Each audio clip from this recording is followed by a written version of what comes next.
अनिका ने जरूर कुछ पता लगा लिया है। तब अनिका तुरंत फिर से अपने कानों में हेडफोन लगाकर अपने मोबाइल पर स्वाति की रिकॉर्डिंग सुनने लगी। रोहित से आंखें खुली अनिका की बेचैनी देख रहा था। जब रोहित को एहसास हुआ कि अनिका ने जरूर कुछ पता लगा लिया है, तब रोहित भी अपनी जगह से उठकर बालकनी में आया।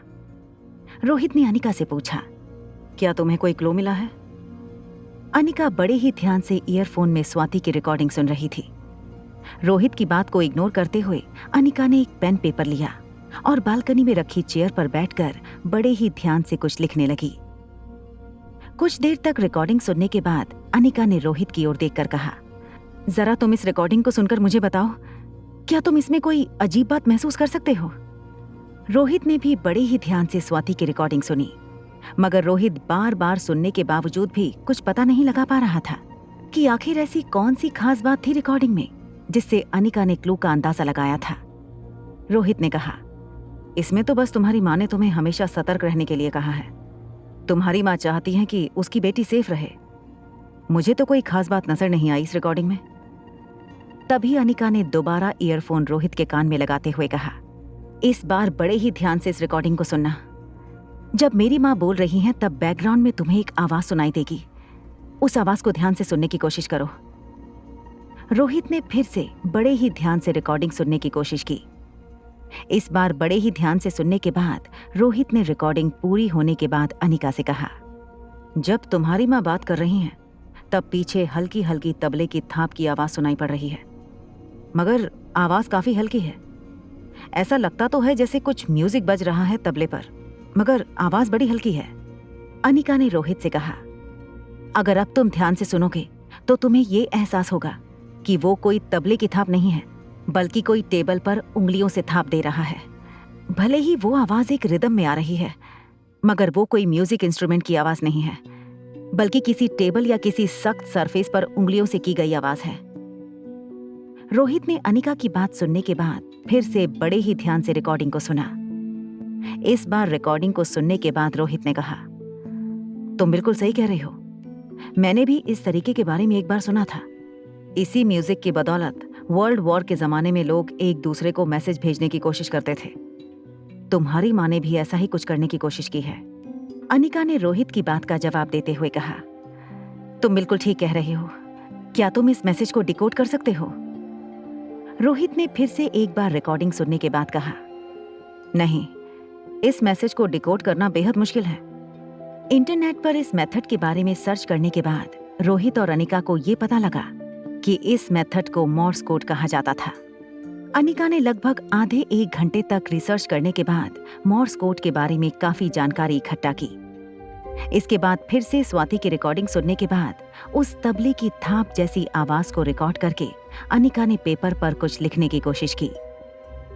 उस कोड के जरिए स्वाति जरूर अनिका को कोई मैसेज देना चाहती थी, ये बात पक्की थी।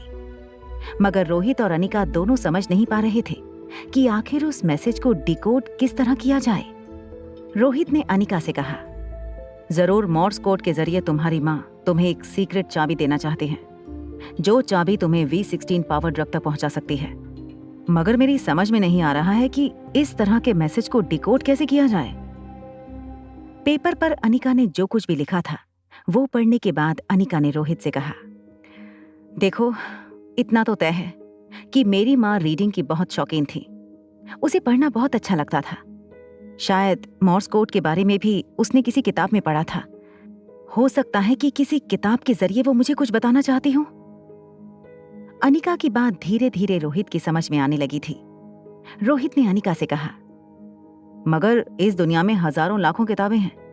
किस किताब में इस कोड को डिकोड करने का राज छुपा होगा, ये हम कैसे बता सकते हैं? तभी अचानक एक बात अनिका के दिमाग में बिजली की तरह चमकी। अनिका ने रोहित से कहा, मनाली के बंगले में मेरी माँ की कई पुरानी किताबें आज भी मौजूद हैं। हो सकता है उन किताबों के जरिए वो मुझसे कुछ कहना चाहती हूँ। मुझे लगता है मुझे जल्द से जल्द मनाली के लिए रवाना हो जाना चाहिए। मुझे पक्का यकीन है कि V16 तक पहुंचने की पहली सीढ़ी मनाली के उस पुराने बंगले में मौजूद है। रोहित भी अनिका की बात से सहमत था, मगर अनिका के कंधे पर हाथ रखते हुए रोहित ने अनिका से कहा, देखो, इस वक्त बहुत रात हो चुकी है। मेरे ख्याल से तुम्हें कुछ देर आराम कर लेना चाहिए। तुम सुबह जल्दी मनाली के लिए रवाना हो जाना, मैं तुम्हें रोकूंगा नहीं, मगर इस वक्त तुम्हारा आराम करना बहुत जरूरी है। अनिका भी जानती थी कि उसके शरीर को अगर ठीक से नींद ना मिले तो उसे काफी परेशानी हो सकती थी। इसलिए रोहित की बात को मानते हुए अनिका ने तय किया कि वो सुबह होते ही मनाली के लिए रवाना हो जाएगी। अनिका के लिए रात को आराम कर पाना हालांकि काफी मुश्किल होने वाला था। अनिका जानती थी कि वो पहले क्लू के बेहद करीब थी, मगर उसे मनाली पहुंचने का इंतजार करना होगा। रात को बड़ी मुश्किल से अनिका को नींद आई। सुबह के 7:30 बजे थे जब अनिका ने अपनी आंखें खोली। अनिका जैसे ही तैयार होकर नीचे हॉल में पहुंची, तीनों बच्चे डाइनिंग टेबल पर बैठकर नाश्ता कर रहे थे। अनिका को देखते ही नन्ही सी रिया अपनी चेयर पर खड़ी हो गई और अनिका की ओर देखकर कहने लगी, मम्मा, आज सनराइज कहाँ हुआ है, जरा पता करना। अभी तो सुबह के 7:30 बजे हैं और तुम जागी हो। बचपन से लेकर आज तक मैंने तुम्हें इतना जल्दी उठे कभी नहीं देखा। चलो आज हम सब मिलकर सुबह ही धूप देखेंगे। सुबह सुबह गार्डन में खेलने का मजा ही कुछ और है। चलो मेरे साथ मम्मा। तभी आर्यन ने रिया को ऐसा करने से रोकते हुए कहा, मम्मा को डिस्टर्ब मत करो, वो सुबह सुबह जागी हैं। इसका मतलब जरूर उन्हें किसी इमरजेंसी में हॉस्पिटल जाना होगा। आर्यन ने अनिका की ओर देखकर कहा, मम्मा तुम खुद ड्राइव करके मत जाना, अपने साथ किसी ड्राइवर को ले जाना। अलेक्जेंडर ने भी आर्यन की बात में हामी भरते हुए कहा, हाँ बिल्कुल ठीक कहा, मैं भी कई दिनों से तुम्हारे साथ रहता हूँ। मैंने भी इन्हें कभी इतनी जल्दी जागते हुए नहीं देखा।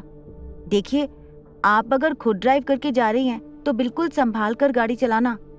अगर आपने किसी और की गाड़ी ठोक दी तो कोई बात नहीं, मगर देखना कि आप खुद इंजर्ड ना हो जाएं।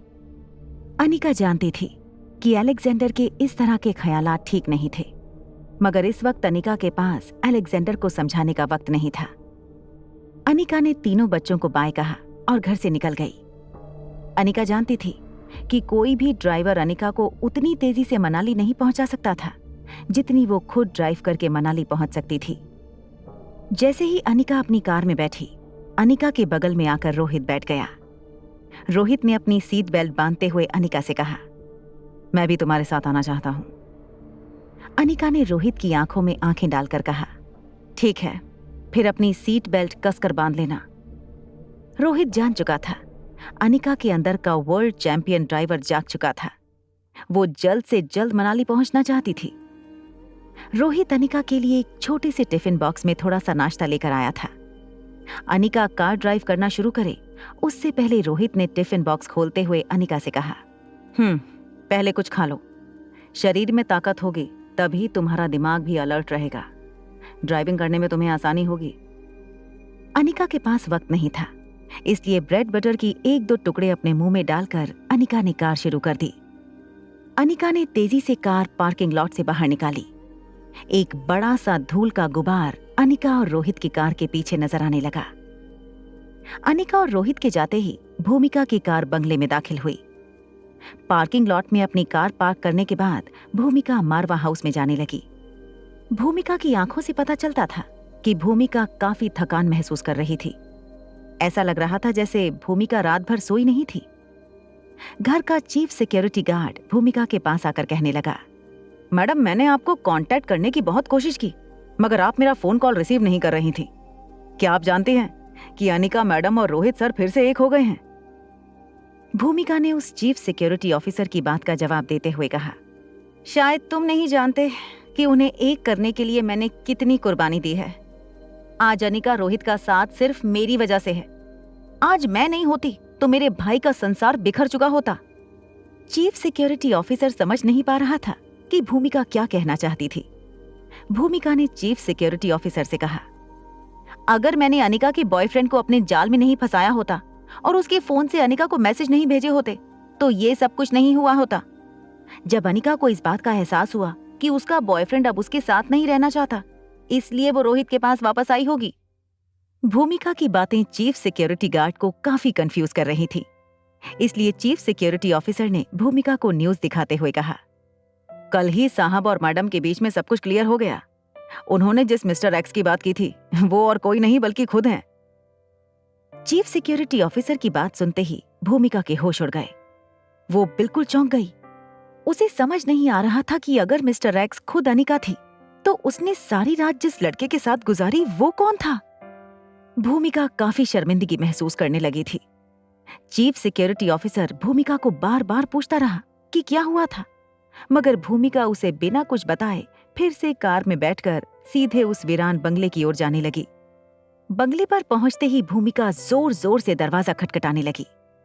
जैसे ही निखिल ने दरवाजा खोला, भूमिका को सामने खड़ा देखकर निखिल चौंक गया। निखिल ने भूमिका को देखकर कहा, अरे स्वीटी, तुम वापस आ गई। निखिल के मुंह से स्वीटी नाम सुनकर भूमिका ने कहा, स्वीटी? कौन स्वीटी?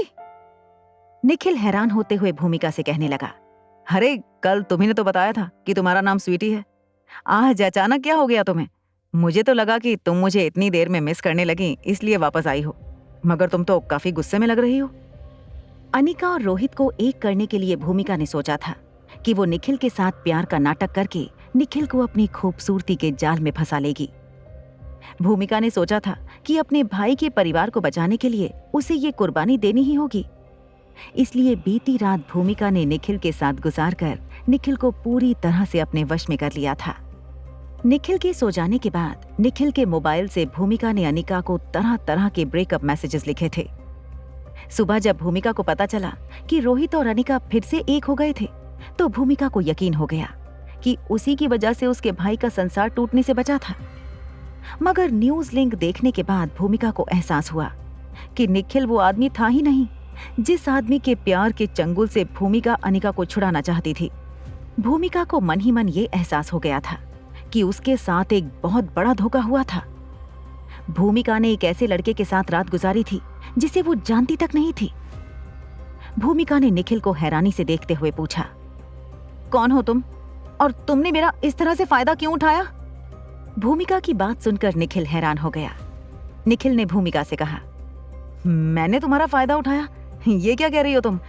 तुमने खुद ही मुझसे कहा था कि तुम पहली नजर में मुझसे प्यार कर बैठी हो, और अब अचानक ये सब कुछ। मुझे बताओ कौन हो तुम और अचानक ये क्या हो गया तुम्हें? भूमिका समझ नहीं पा रही थी कि वो निखिल को सब कुछ सच कहे या नहीं।